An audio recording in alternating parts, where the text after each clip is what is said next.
This video is kindly sponsored by Masterworks. Find out more later on. Hey, 42 here. Funny how some words stick with you, isn't it? I distinctly remember the first time I heard the word bedlam. I was a child and we were in a crowded shopping centre on Christmas Eve. You can picture the scene. Wild eyes, foaming mouths, the war cries of fully grown adults commencing shopping-based battle over the last Tamagotchi on the shelf. Pure bedlam.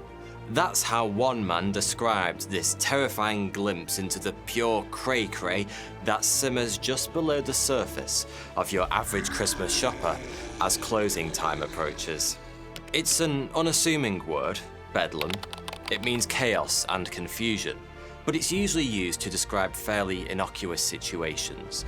A children's birthday party when the jelly and cake-induced sugar rush kicks in, or the wild celebrations after your favourite sports team records an important victory in the cup. But don't let the modern usage fool you, because the origin of the word bedlam traces its roots back through history to one of the most infamous and brutal institutions the world has ever seen. This is the story of Bedlam Royal Hospital, better known as Bedlam Mental Asylum.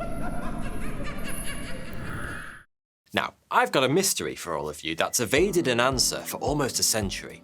Why would one of the richest families in history store almost $1 billion of their wealth away in fine art? Well, there's lots of theories, and maybe we'll never know for sure, but we do know some facts about contemporary art today. Contemporary art prices outpaced the S&P 500 by 164% from 1995 to 2021. With numbers like that, you can start to imagine why the Rockefellers are part of a trend that continues today, where over 2/3 of billionaires allocate more than 20% of their overall portfolio to art. Now, the mystery is, how do you do it? Well, that I can give you a concrete answer to. With Masterworks. I've talked about them on this channel before, and I think what they're doing is genius. But some of you may think it's too expensive to get access to. Well, I want to put that notion to rest. Forget what you thought about the art market and that it's reserved for the ultra-wealthy. In fact, members of the 42 community have already invested with Masterworks. And with the stock market being so crazy recently and equity firms predicting real returns of 5% or less, now is the right time to look at diversifying your portfolio. And Masterworks is how I'm choosing to do that. And luckily for you, Masterworks has provided my viewers with priority access. So go check them out using the link in the description and see the new offering that they have on their platform. Bedlam Royal Hospital was the UK's very first insane asylum, and the first institution in Europe to focus solely on treating the mentally ill. Today's version of the hospital can be found in Beckenham, Kent, and though it's existed on several sites over the years, it's always been regarded as a leading centre of its time for the treatment of mental illness. Of course, that hasn't always been anything much to be proud of. You don't have to go too far back in history before you reach a time when cutting-edge treatments for ailments of the mind meant spinning your patient in a chair suspended from the ceiling until they passed out, vomited, or bled from the ears. But I'm getting ahead of myself. The establishment that would one day become known as Bedlam first opened its doors as a priory dedicated to St. Mary of Bethlehem, close to 800 years ago in 1247. It was commissioned as a way of collecting donations for the Crusades rather than as a hospital, but like many religious institutions, it also provided sanctuary for those with nowhere else to go. The original building was erected on top of a sewer that regularly overflowed, and that was fitting, because Bedlam would soon become home to people that society at the time viewed as little more than human waste.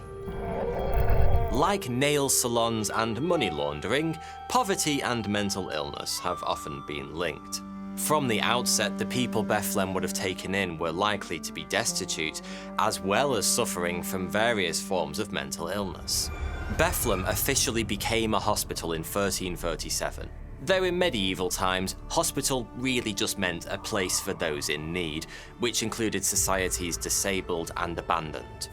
Doctors were also unrecognisable from their modern counterparts, They needed no qualifications, and rather than spending many years learning the impossible intricacies of the human body, they pretty much just rocked up to work one day and figured things out through trial and error. Well, error.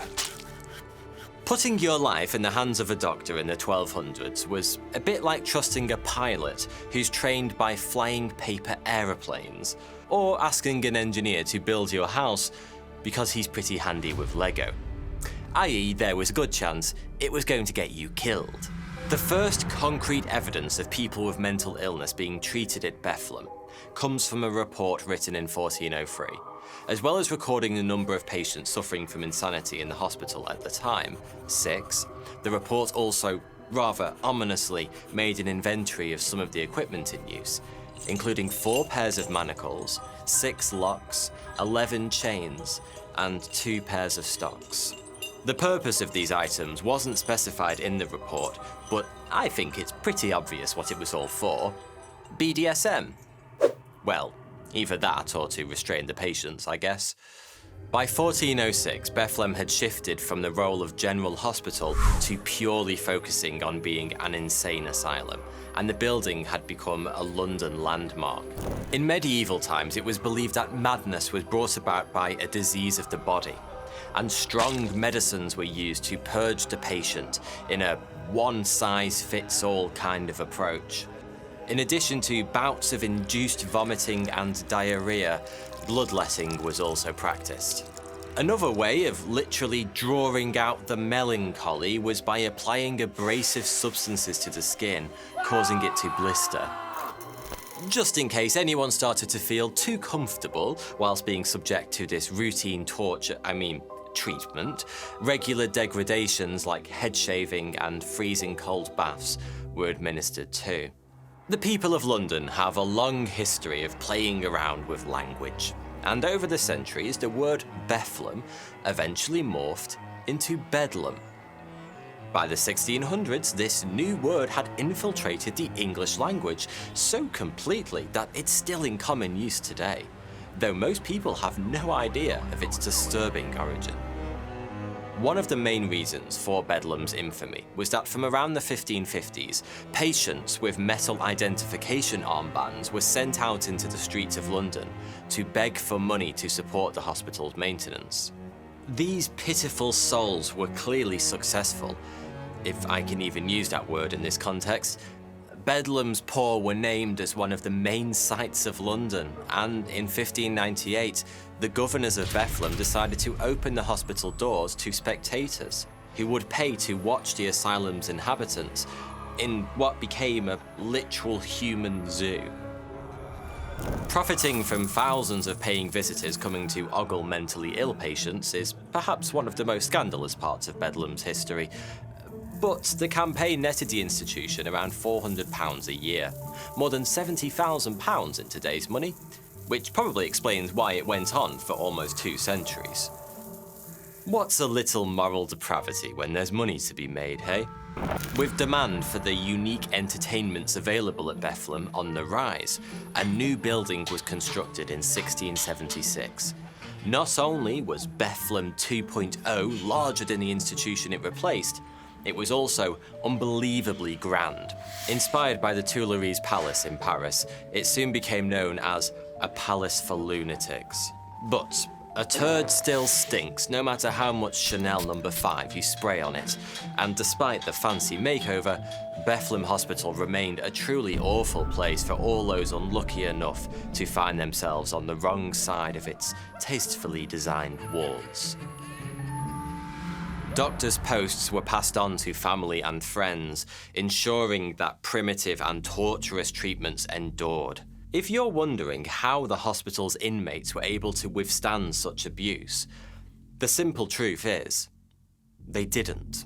Modern investigations have unearthed mass graves where brutalized patients were simply piled on top of one another and forgotten about. All in all, there wasn't anything progressive about the new Bedlam. It was all a front. It did achieve one of its primary goals, though.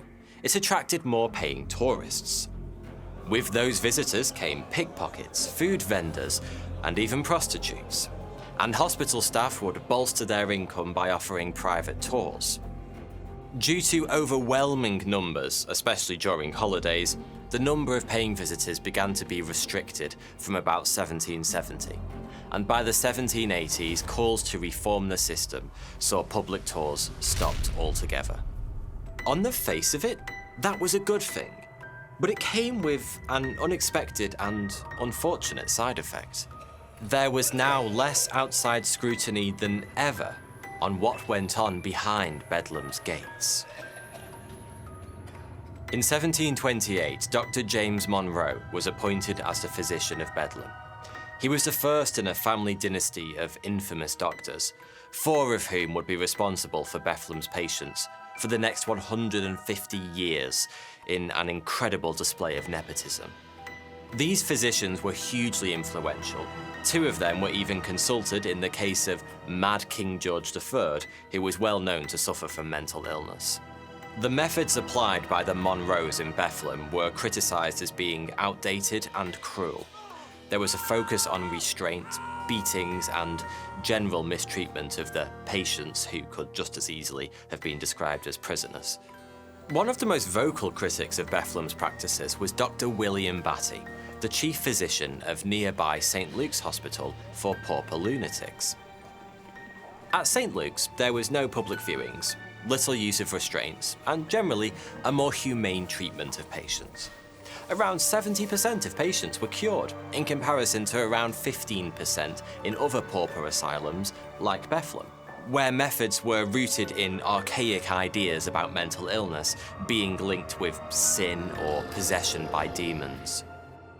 It wasn't until 1815 and a parliamentary investigation into the running of so-called madhouses in England that a spotlight was finally shone on the horror of places like Bedlam.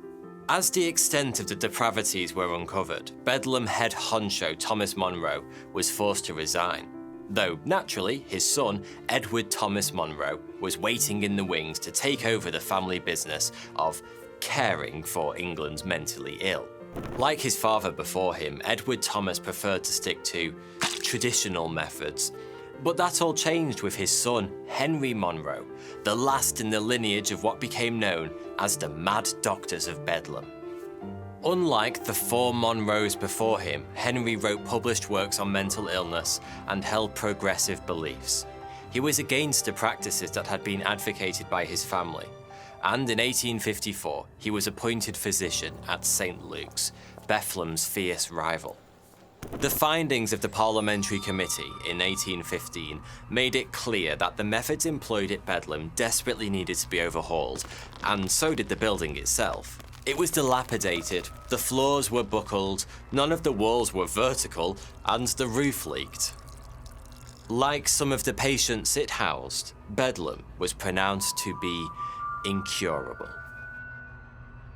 Sections of the building had to be closed off because they were essentially uninhabitable, which in turn resulted in an overcrowding of patients elsewhere. Dangerous patients were placed in cells with those who were more placid, meaning fights were commonplace and fatalities far from unheard of. Patients would often be chained together. Many were naked except for a blanket, and there was no heating or hot water. All in all, it's fair to say there wasn't much chance of anybody at Bedlam actually getting cured of anything. The following few decades saw the Board of Governors at Bedlam oppose the reforms imposed upon them by the Parliamentary Committee, but their resistance ended in 1851 when the institution was finally taken into public hands, ending 6 centuries of independence. The hospital's notoriety was gradually brought under control, and in 1930, the establishment was moved to its present-day location in Kent. As conditions improved, so the nickname Bedlam faded. Most people who use the word these days have no idea where it came from. But perhaps that's for the best. In a world where treatment for the mentally ill is becoming better understood with every passing year, some horrors are better left in the past, where they belong. Thanks for watching.